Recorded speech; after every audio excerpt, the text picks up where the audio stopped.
సుమన్ టీవీలో మీ personal and business promotions కోసం కింది నెంబర్కి కాంటాక్ట్ చేయండి. 8 సంవత్సరాలు 10 సంవత్సరాల వయసున్న పాప అంటే 3 నెలల నుంచి కన్న కూతుర్ని కలవలేదంటే నిజంగా తప్పు మీలోనే ఉంది కదా. మీకు ఒక విషయం చెప్తానండి, కలవడానికి యాక్సెస్ లేకపోతే మీరు ఒక పని చేయండి సార్. ఆ పాప నా దగ్గర నా కస్టడీలో ఒక 3 నెలలు ఉంచండి. నేను కలవనివ్వకపోతే వాళ్ళ మదర్ కలవగలదా? కనీసం మీరు ఎవరైనా కల్పించగలుగుతారా అట్లీస్ట్?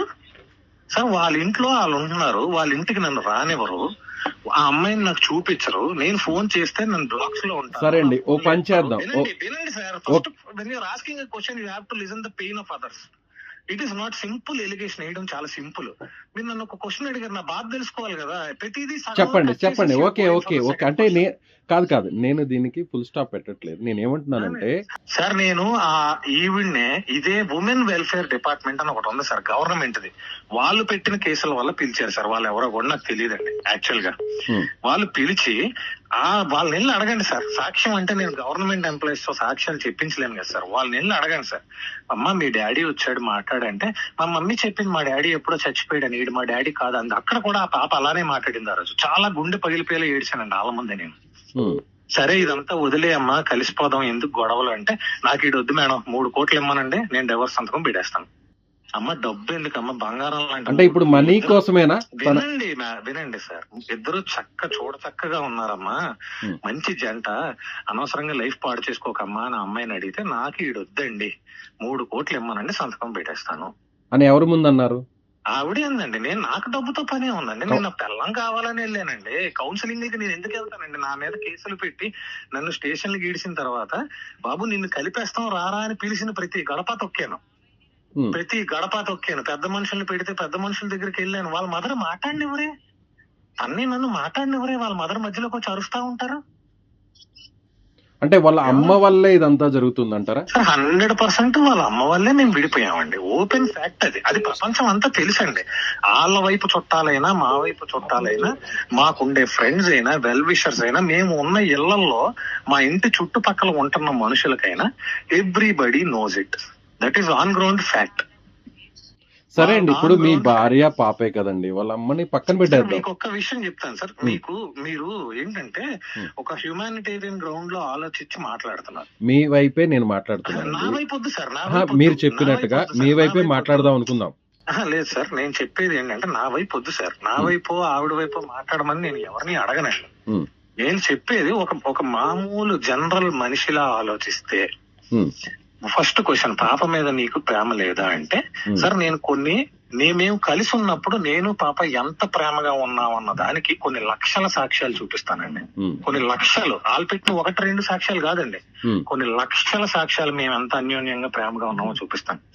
పాప పుట్టిన దగ్గర నుంచి సార్ 2016 లో when nobody knows about life cell, ఆ పాప స్టెమ్ సెల్ కూడా నేను ప్రొటెక్ట్ చేయించానండి డబ్బులు కట్టి. అంత ప్రేమ. ఆ పాప మీద ప్రతి నెల 10,000 ఇన్సూరెన్స్లు కట్టానండి. Everything is there. ఇవన్నీ చెప్పుకుంటే నన్ను నేను చీప్ చేసుకున్నాను అవుతానండి. పిల్లలకు పెట్టుకున్న డబ్బులు ఎవడు మాట్లాడు. ఫస్ట్ ఆఫ్ ఆల్ నన్ను నేను చీప్ చేసుకున్నాను అవుతాను. ప్రేమ లేదు అనడం తప్పు సార్. నా కన్న కూతురు అది, ఓకే. దాన్ని నాకు చూపించకుండా నన్ను ఒక 2 సంవత్సరాలు ఏడిపిస్తే నేను వెక్స్ అయిపోయాను. ఈ ఓన్లీ కూతురు అన్న ఎమోషన్ తో నన్ను ఆడేసుకుంటున్నారు వీళ్ళు. పోలీస్ స్టేషన్ లో కేసులు పెట్టి అక్కడ అమ్మన బూతులు తిట్టినా మళ్ళీ సిగ్గు లేకుండా మాట్లాడేవాడిని అండి. ఫోన్ చేయడానికి ప్రయత్నించేవాడిని, పాపను చూపించండి అని. పాప ఏ స్కూల్లో తెలియదు. ఫస్ట్ నేను ఒక స్కూల్ జాయిన్ చేశాను, ఆ స్కూల్ మానిపించేశారు. అప్పుడు కరోనా వచ్చేసింది. తర్వాత ఆ స్కూల్ మానిపించి ఏదో స్కూల్ వేశారు. అది ఏ స్కూల్లో కనుక్కోవడానికి నాకు 1 సంవత్సరం పట్టింది. కనుక్కున్న తర్వాత 3 సార్లు స్కూల్కి వెళ్ళినప్పుడు 2-3 సార్లు ఈమెను కూడా కలిసా అదే స్కూల్లో ఈమె నేను పాప కలిసాం. వీళ్ళిద్దరిని ఒక రెస్టారెంట్ కి తీసుకెళ్ళా, కూర్చోబెట్టి భోజనం పెట్టి మాట్లాడా. 3 నెలల క్రితం పాపను సిఎంఆర్ సెంట్రల్ కి తీసుకెళ్లి ఫుల్ గా ఎన్ని బొమ్మలు కావాలంటే బొమ్మలు స్పెండ్ 25,000 రూపీస్. ఏం కావాలంటే కొనుక్కో అమ్మా. వాళ్ళ మదరే వద్దు తేజ, అంత డబ్బు ఖర్చు పెట్టకంటే, నా కూతురు నాటికి వచ్చింది. అది ఏమీ లేదండి, జస్ట్ పాప బొమ్మ కొంటే ముద్దు పెడతానందని, ఎన్ని బొమ్మలు కొంటే అన్ని ముద్దులు పెడతానంటదని, ముద్దులు పెట్టించుకోవడం కోసం కొన్ని వేలాది రూపాయల బొమ్మలు కొన్నాను ఆ పిల్లకి ఆ రోజు. ఇప్పుడు సాక్ష్యం ప్రూవ్ చేయాలంటే ఏం ప్రూవ్ చేయాలి సార్? సిఎంఆర్ సెంట్రల్ దగ్గరికి వెళ్ళి సీసీ కెమెరాలు అడగాల? ఇస్తారా నాకు? అంటే తనే మీ నుంచి పాపని దూరం చేస్తుందంటారా మీరు చెప్పేది? సార్ మీకు ఒక్క విషయమే నేను ఓపెన్ గా చెప్తాను సార్. ఇప్పుడు పాపని నేను పట్టించుకోలేదు అని అంటున్నారు కదా సార్. అవును. నన్ను మీరు ఫోన్ లో బ్లాకులు చేశారా లేదా? మీ మదరు, మీరు అందరూ నేను పాపని అప్రోచ్ అవ్వడానికి ఏ మార్గం వదిలేరు? ఆ మార్గం పట్టుకొని నేను అప్రోచ్ అవ్వలేదనేది చెప్పమానండి సార్. ఒక మార్గం ఉండాలి కదా సార్ అప్రోచ్ అవ్వాలంటే న్యాయంగా. లేదంటే నేను వాళ్ళలా మీడియా వేసుకొని వాళ్ళ ఇంటి మీద పడిపోయి మనుషుల్ని కొట్టేసి ఇలా చెయ్యాలండి. అది నా పద్ధతి కాదు. దౌర్జన్యం చేస్తేనే నేను కలవగలను. న్యాయంగా కలిసే ప్రసక్తి అయితే అక్కడ నాకేం options, there are no options left. I'm telling you openly, no options left. ఇప్పుడే కాదు సార్, ఈ 4 ఏళ్లలో ఇప్పుడు చూపించిన టార్చర్ అంతా ఇంత కాదు. నాదొక చిన్న రిక్వెస్ట్ సాయి గారు, ఏమనుకోకుంటే మీతో పాపని మాట్లాడిస్తాను.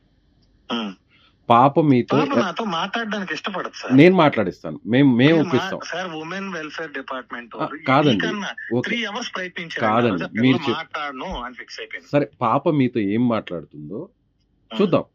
మీరు చెప్పినవన్నీ కూడా నిజంగా నేను హట్ అయిపోయినా మనసు ఇరిగిపోవడం తప్పితే నేను ఓపెన్ గా చెప్తున్నానా, సంవత్సరం క్రితం ఉమెన్ వెల్ఫేర్ డిపార్ట్మెంట్ లో నాతో మాట్లాడలేని తప్పే ఉంది సార్, తప్పే ఉంది.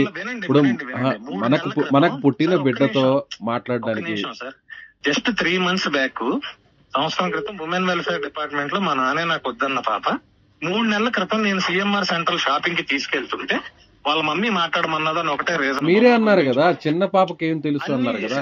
అంటే ఇప్పుడు ఏదో ఫోన్ కాల్లో నేను ఆ పిల్లతో మాట్లాడితే ఆ పిల్ల నాకు డైవర్ట్ అవ్వదు, నాతో మాట్లాడదండి.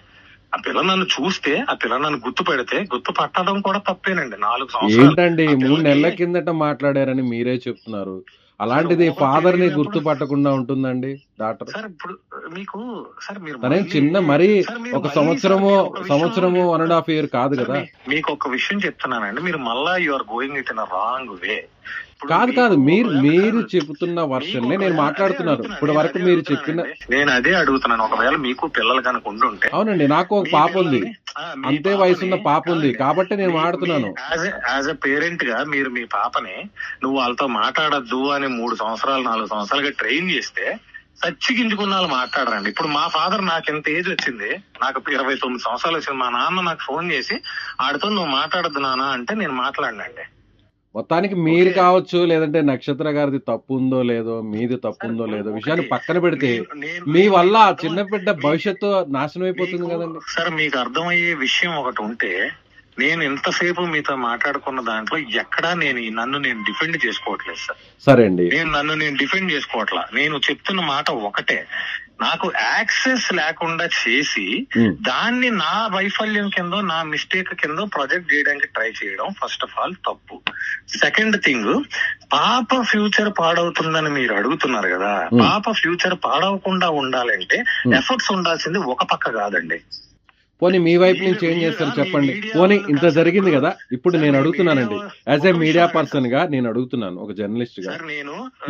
మీరు స్ట్రైట్ గా నాకు ఆన్సర్ చేయండి. ఇంత ఇష్యూ జరిగిన తర్వాత మీరు కానీ తను కానీ ఒక 2 మెట్లు దిగి పాప భవిష్యత్తు కోసం కలవడానికి సిద్ధమా మీరు?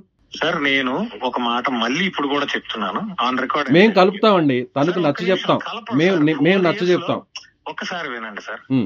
4 years లో ఇలాంటి ప్రయత్నాలు ఇది మీడియా ముందుకు రాకముందు, ఇష్యూ రప్చర్ కాకముందండి. ఇప్పుడు ప్రపంచానికి అంతా తెలిసిపోయింది. ఇక్కడ ఒక విషయం సార్, ప్రపంచానికి తెలిసిపోయిందా, ప్రపంచానికి తెలియలేదా, మీడియా ఇన్వాల్వ్ అయ్యిందా, ఎవరు ఇన్వాల్వ్ అయ్యారా అన్నది విషయం కాదండి. This is matter of heart. అవును, ఇది మన మనసుకు సంబంధించిన విషయం. అవును, ఇప్పుడు ఎవరో గుర్రాన్ని చెరువు దగ్గర తీసుకెళ్లగలరు కానీ దాని చేత నీళ్లు తాగిపించలేరండి. సుమన్ టీవీలో మీ పర్సనల్ అండ్ బిజినెస్ ప్రమోషన్స్ కోసం కింది నెంబర్ కి కాంటాక్ట్ చేయండి.